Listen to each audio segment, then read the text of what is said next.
講道人咁晏都未嚟，主啊，教會真係荒涼啦，你救下我哋啦！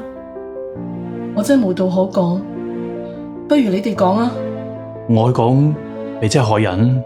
我哋而家點解冇聖靈作工呢？我感覺唔到聖靈作工好耐啦，更加冇道好講啦。講道人都冇道講，咁樣真係鬧緊饑荒啦！教會點解會臨到饑荒嘅呢？整個宗教界點解都咁荒涼呢？係唔係主將我哋吐出去啦？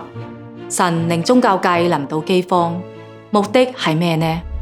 呢度肯定有奧秘啊！神又重返肉身，帶領人進入新的時代，開始了刑罰審判的工作。另外，神又作咗新嘅工作，聖靈作工轉移咗，係我哋冇跟上神嘅腳蹤，先至落咗喺黑暗當中。我哋相信主耶穌已經赦免咗我哋一切嘅罪，主唔看我哋為罪啦。神赦免咗我哋嘅罪，可以代表我哋真係聖潔咩？所以人有犯罪本性，又點算係遵行神旨意嘅人呢？凡係為主勞苦作工嘅，都係遵行天父旨意嘅人。主嚟嘅時候，我哋就可以被提入天國噶啦。呢一個完全係人嘅觀念想象。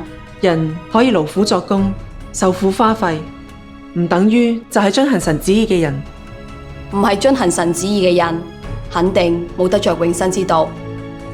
如果我哋接受咗全能神嘅末世作工，到底要點樣追求先至可以得着永生之道呢？呢個提問太有必要，正係人急需要明白㗎。我哋必須要接受全能神末世嘅審判刑罰，得着神末世發表嘅永生之道。你哋真係能夠講出經歷全能神審判刑罰嘅真實見證，咁我哋先至服氣嘅。咁嘅見證，我哋真係第一次聽到啊！係啊，佢哋嘅見證真係好真實啊！今日我哋有咁樣嘅經歷見證，係神寶座流出嚟生命河嘅水，澆灌供應咗我哋。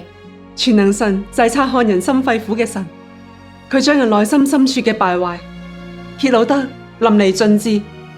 歷代以來，只有今天的神才這樣作工，只有今天的神才如此說話，如此來拯救人，人便從此活在了話語的引導之下。我哋一直都渴望得着寶座流出嚟生命河水嘅供應，今日係全能神恩待咗我哋，將佢生命嘅活水白白咁賜咗俾我哋，令我哋得着咗生命嘅供應同澆灌。榮耀歸俾全能神。